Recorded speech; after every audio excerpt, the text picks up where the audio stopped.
Hey everyone, welcome back to our channel. In today's video, I'm excited to share how to create a PayPal account. Let's dive right in. First, go to the PayPal website at paypal.com. On the homepage, click on the Sign Up button located at the top right corner. Next, you'll be asked to choose between a personal account and a business account. For this tutorial, we'll be creating a business account. So, select Business Account and click the Get Started button. Now, you'll need to enter your name, email address, and create a password. Make sure to enter a valid email address, as PayPal will use this for communication. After entering all details, click the Agree and Create Account button.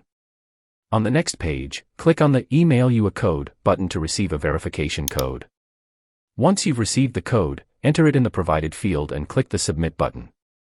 Next, click on the Let's Go button to fill out some additional information. Provide your date of birth, address, and SSN number, then click the Next button. Finally, provide some information about your business and click the Next button. Lastly, upload your government-issued ID and click the Submit button. And that's it.